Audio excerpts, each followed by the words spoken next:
जय गुरुदेव। समय आने पर फिर उभर आएगा। तो हम तो आपको भक्त के रूप में देखते हैं, भक्त के रूप में ही आपकी कल्पना करते हैं, आपको संत ही मानते हैं। यदि आप एक कदम भी भगवान की ओर आगे बढ़ाते हो तो आप भक्त की कोटि में आ जाते हो। हम तो इससे भी एक कदम आगे जाते हैं। यदि आप भगवान की ओर नहीं बढ़ते और जगत की ओर बढ़े चले जा रहे हो तो भी आप भक्त हैं, क्योंकि भक्ति आपका स्वभाव है। चाहे जगत में आप चोर हो, डाकू हो, शराबी हो, कुछ भी हो, किंतु आपका स्वभाव जो भक्त का है वह फिर भी आपके साथ है और समय आने पर आपका भक्ति का स्वभाव उभय करके ऊपर आ जाएगा। यह जितने भी विकार हैं, जितनी भी वासनाएं हैं, जितने भी संस्कार हैं, यह सब अस्वाभाविक हैं। आप में राग द्वेष की भावना है, आप में निंदा चुगली की भावना है, काम क्रोध लोभ की भावना है। यह तो सब अस्वाभाविक हैं।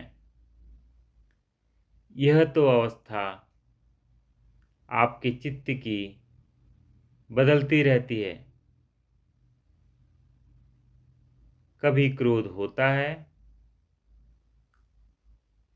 तो कभी नहीं होता, कभी लोभ होता है तो कभी लोभ नहीं होता, कभी काम होता है तो कभी नहीं होता।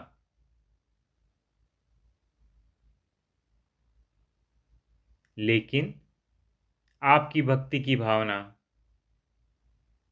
आपके चित्त के अंदर स्थायी रूप में निवास करती है। वह दब जाती है किंतु मरती नहीं।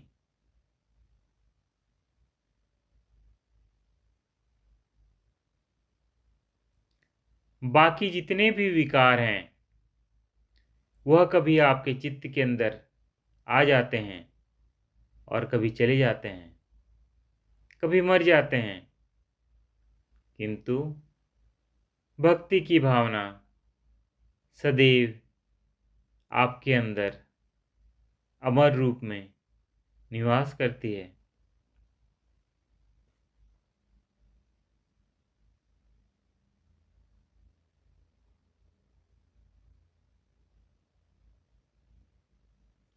तीर्थ शिवोम सुनो है भक्तों, नवधा भक्ति मार्ग प्रभु का।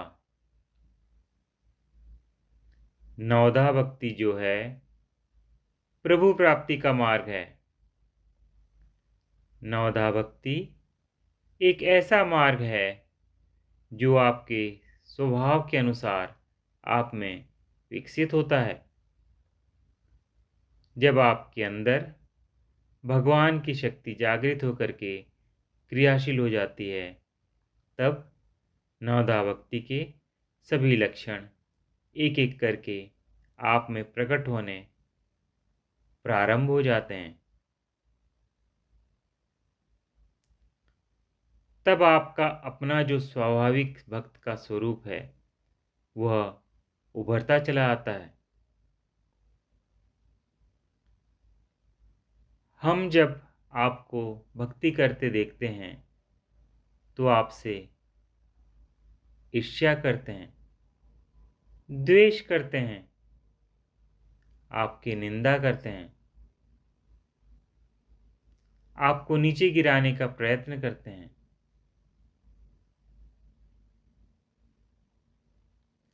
आपकी भक्ति भावना को नहीं समझते।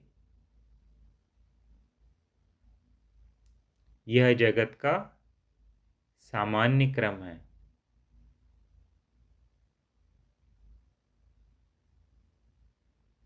क्योंकि जगत की जो चित्त की अवस्था होती है, जो अस्वाभाविक है, वह अस्वाभाविक अवस्था में से आपके चित्त की अवस्था का परीक्षण करता है, निरीक्षण करता है, विवेचन करता है। इसलिए उसका विवेचन, निरीक्षण उसके चित्त की अवस्था के अनुसार होता है।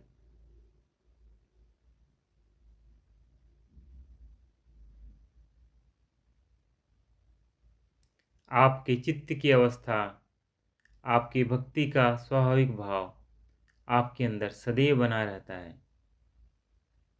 और जब आपके अंदर भक्ति शक्ति जागृत होकर क्रियाशील हो जाती है, आपके अंदर की वासना को, संस्कारों को, विकारों को एक एक करके, उठा उठा करके, तपा तपा करके, उन्हें क्रियाओं में परिणित करके, कभी विचारों की क्रिया, तो कभी भावों की क्रिया, तो कभी शारीरिक क्रिया, कई प्रकार की असंख्य क्रियाएं, कई प्रकार के भक्ति के भाव जब आपके चित्त के ऊपर उदय होते हैं, तो आपके अंतर की सभी वासनाएं उसके अंदर जलती चली जाती हैं और आपका स्वाभाविक भक्त का स्वरूप ऊपर आता चला जाता है।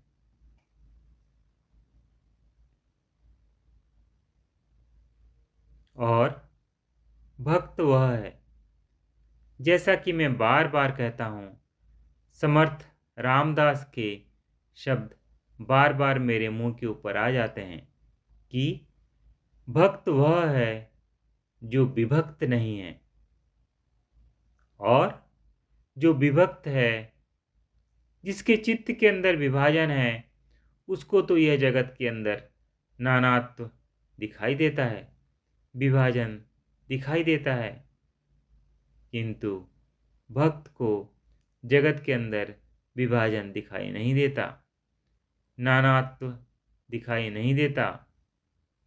और यदि सच पूछा जाए तो भक्त को जगत दिखाई ही नहीं देता। भक्त तो अपनी आत्मा के अंदर स्थित रहता है। वह जगत को देखता हुआ भी अपनी आत्मा के अंदर स्थित रहता है। जगत को देखते हुए भी जगत का उसके चित्त के ऊपर कोई प्रभाव नहीं पड़ता।